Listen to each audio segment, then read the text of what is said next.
नमस्कार। अगला सैम हिंदी कक्षा में मैं सुनीति मिश्रा आप सबका हार्दिक स्वागत करती हूँ। तो बच्चों, आजकल हम पढ़ रहे हैं कक्षा 10वीं की क्षितिज और आज मैं आपको पढ़ाने जा रही हूँ उसका 17वां पाठ संस्कृति, जिसके लेखक हैं भदंत आनंद कौसल्यायन। नाम याद कर लीजिएगा अच्छी तरीके से, क्योंकि आपको कई बार लेखकों के नाम पूछे जाते हैं। तो बच्चों, ये जो पाठ है संस्कृति, इस पाठ में ये एक निबंध है जो हमें सभ्यता और संस्कृति का ज्ञान कराता है। पाठ में बहुत सारे उदाहरण देकर लेखक आपको संस्कृति और सभ्यता की परिभाषा बताने की चेष्टा करता है। लेखक सभ्यता को संस्कृति का परिणाम बताते हुए ये बताता है कि मानव संस्कृति का बंटवारा नहीं किया जा सकता। जो लोग संस्कृति का बंटवारा करना चाहते हैं उन्हें देखकर लेखक बहुत दुखी हो जाता है। लेखक का मानना है कि जिससे मानव कल्याण नहीं हो सकता वो न सभ्यता हो सकती है और न ही संस्कृति की श्रेणी में आ सकती है। तो आइए चलते हैं पाठ की ओर। लेखक ने अपने निबंध में सभ्यता और संस्कृति में क्या संबंध है और क्या अंतर है, दोनों को स्पष्ट करने का प्रयास किया है। लेखक के अनुसार जो शब्द सबसे अधिक प्रयोग किए जाते हैं और अच्छी तरह उनका अर्थ समझ में नहीं आता या बहुत कम लोग उसका अर्थ समझ पाते हैं, वे शब्द हैं सभ्यता और संस्कृति। यानी इन दोनों शब्दों में लोगों को क्या रहता है, लोगों को बड़ा जो है असमंजस की स्थिति रहती है। लेखक ने दोनों के अर्थ को समझाने के दो उदाहरण भी दिए हैं। पहला उदाहरण वो दे रहा है अग्नि का उदाहरण। लेखक ने बताया कि सभ्यता और संस्कृति के अर्थ को समझाने के लिए पहला उदाहरण देते हुए बताता है कि जब मानव समाज का अग्नि देवता से साक्षात्कार नहीं हुआ था तब आदमी ने अग्नि का आविष्कार किया। जिस आदमी ने आविष्कार किया होगा वह कितना बड़ा आविष्कार करता रहा होगा। दूसरा एक और उदाहरण वो देता है सुई धागे का। जिस मनुष्य के दिमाग में सुई धागे की बात पहली बार आई होगी कि लोहे के टुकड़े को घिसकर उसके एक सिरे पर छेद में धागा डालने से कपड़े के दो टुकड़े एक साथ जोड़े जा सकते हैं, वह कितना बड़ा आविष्कार करता रहा होगा। तो उसने अग्नि और सुई धागे का उदाहरण दिया। अब यहां सबसे पहले उदाहरण में है किसी व्यक्ति विशेष की आग का आविष्कार कर सकने की शक्ति, और दूसरी चीज है आग का आविष्कार। इसी प्रकार से दूसरे उदाहरण में है सुई धागे का आविष्कार कर सकने की शक्ति, और दूसरी चीज है सुई धागे का आविष्कार।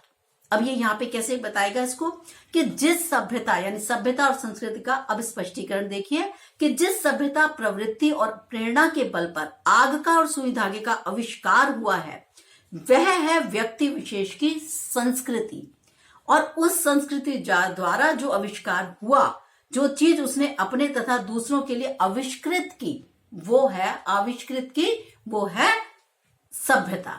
तो यानी इस तरह जो चीजें जितनी परिष्कृत होंगी उतनी अच्छी होंगी और उतना ही उसका आविष्कार करने वाला सुसंस्कृत होगा। अतः जो व्यक्ति किसी चीज का आविष्कार करता है वह सुसंस्कृत व्यक्ति कहलाता है। अभी और स्पष्ट करेंगे लेखक। एक सुसंस्कृत व्यक्ति किसी चीज की खोज करता है और वह चीज संतान को अनायास ही प्राप्त हो जाती है। तो यहाँ संतान अपने पिता की तरह सभ्य भले ही बन जाए, लेकिन वह अपने पिता की तरह सुसंस्कृत नहीं बन सकती। जैसे न्यूटन एक संस्कृत मानव था, उसने गुरुत्वाकर्षण के सिद्धांत का आविष्कार किया। आज उस सिद्धांत से भौतिक विज्ञान के सभी विद्यार्थी परिचित ही नहीं अपितु और भी अनेक बातों का ज्ञान रखते हैं। तो ऐसे विद्यार्थियों को न्यूटन की अपेक्षा हम सभ्य भले ही कह सकते हैं कि वो उससे अधिक सभ्य है, लेकिन न्यूटन जितना संस्कृत नहीं कह सकते। ठीक है, वो क्या, इसका मतलब क्या हुआ, जो आविष्कार का कार्य जिसने स्टार्ट किया बिल्कुल वो है सुसंस्कृत व्यक्ति, और उसके बाद जो हम उसमें मॉडिफिकेशन किए चले जा रहे हैं आपकी भाषा में वो है सभ्यता का विस्तार। ठीक है, तो ये इसमें अंतर है। लेखक के अनुसार आग के आविष्कार में पेट की ज्वाला एक कारण रही हो, उसी कारण शीतोष्ण से यानी सर्दी से बचने के लिए और शरीर को सजाने के लिए सुई धागे का आविष्कार हो गया है। पर जिस व्यक्ति का पेट भरा है, शरीर ढका है, फिर भी उसे नींद नहीं आती है और वो आकाश की ओर देखते हुए ये जानने की इच्छा रखता है कि ये मोतियों से भरा हुआ थाल, यानी जो तारों से भरा हुआ है आकाश, मोतियों से भरा हुआ थाल क्या है। वो ये सिद्ध करता है कि एक संस्कृत व्यक्ति कभी भी निठल्ला नहीं बैठ सकता, खाली नहीं बैठ सकता। इस तरह हमारी सभ्यता का एक बड़ा अंश हमें ही ऐसे ही संस्कृत निष्ठ आदमियों से मिला है, यानी जिन्होंने ये सोचने की, जैसे जो वेंकट रमन थे, उन्होंने सोचा ना समुद्र का पानी नीला क्यों, तो हम कहेंगे भाई वो सुसंस्कृत व्यक्ति थे। उसके बाद भौतिक विज्ञान में बहुत सारी खोजें होती गई, वो सब सभ्यता का विस्तार हुआ। ठीक है, ऐसे इसने न्यूटन का उदाहरण दिया, ऐसे इसने बहुत सारे उदाहरण दे रहा है। जो पहली बार जो सोच रहा है वो सुसंस्कृत है।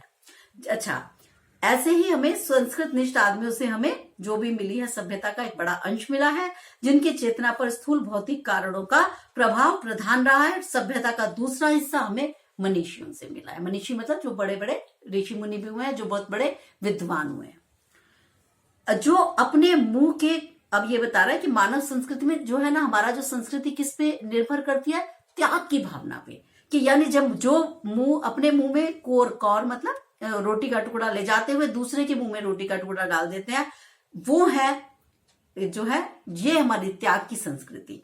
रोगी बच्चे की गोद में लिए हुए सारी रात मां बैठी रहती है, ये है हमारी संस्कृति। ऐसा सुना जाता है, रूस का भाग्य विधाता लेनिन डबल रोटी के सूखे टुकड़े खुद ना खाकर दूसरों को खिला देता था। संसार के मजदूरों को सुखी देखने के लिए कार्ल मार्क्स ने अपना सारा जीवन दुख में बिता दिया। सिद्धार्थ ने अपना घर केवल इसलिए त्याग दिया था जिससे तृष्णा के कारण लड़ती कटती मानवता सुख से वंचित न रह जाए। यानी वो चाहते थे कि लोगों के मन में संतुष्टि हो, त्याग की भावना हो, प्रेम की भावना हो, कल्याण की भावना हो। इसके लिए उन्होंने घर भी त्याग दिया। इस तरह ऐसी योग्यता जो किसी महामानव से सर्वस्व त्याग कर आती है, वह संस्कृति है।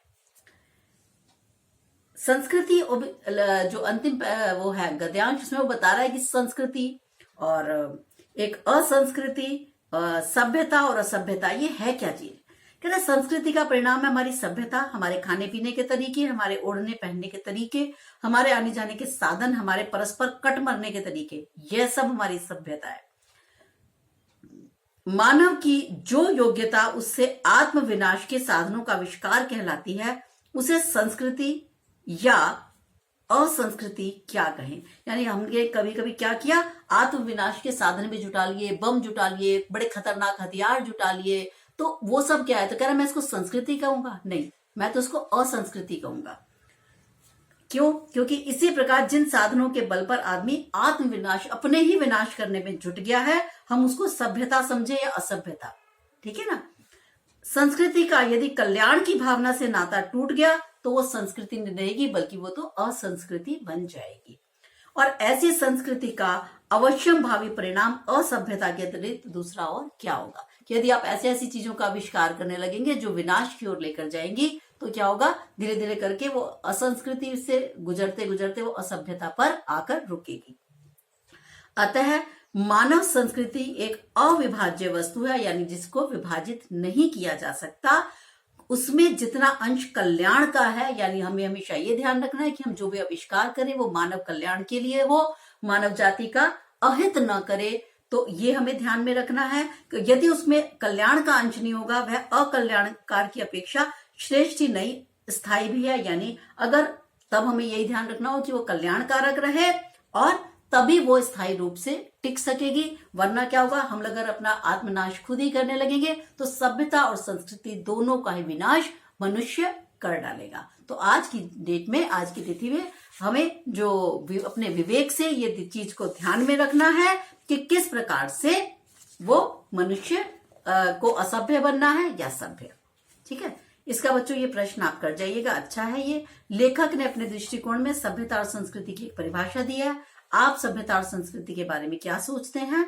तो आप इसको, जो मैंने आपको बताया था बिल्कुल प्रथम गद्यांश में, कि सभ्यता और संस्कृति एक दूसरे के पूरक तो हैं, पर उनका एक दूसरे के अभाव में एक दूसरे को स्पष्ट नहीं कर सकते। या जान लीजिए कि सभ्यता दृश्य है तो जो संस्कृति है वो अदृश्य है, सूक्ष्म है। संस्कृति एक विचार है। हमारे आदर्श पुरुषों ने, मनीषियों ने जो सूत्र अपने अनुभवों से स्थापित किए वो मानव हित में है और वे अनुकरणीय सूत्र संस्कृति है। और सभ्यता क्या है? सभ्यता दृष्ट है, जिसमें जीने की कला है। सभ्यता बदलती रहती है। एक ही पुरुष अलग अलग स्थानों पर अलग अलग सभ्यता को अपनाता है।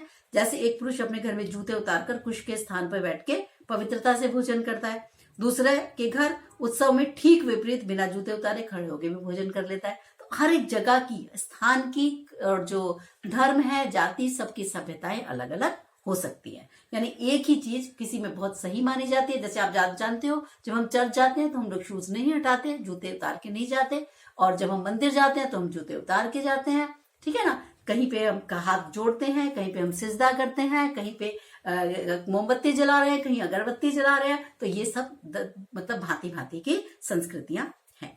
तो ये था बच्चों हमारा आज का पाठ संस्कृति। तो इसके साथ ही हम क्षितिज अब समाप्त करते हैं। अब हम मिलेंगे आपको कृतिका के साथ, अगली किताब के साथ।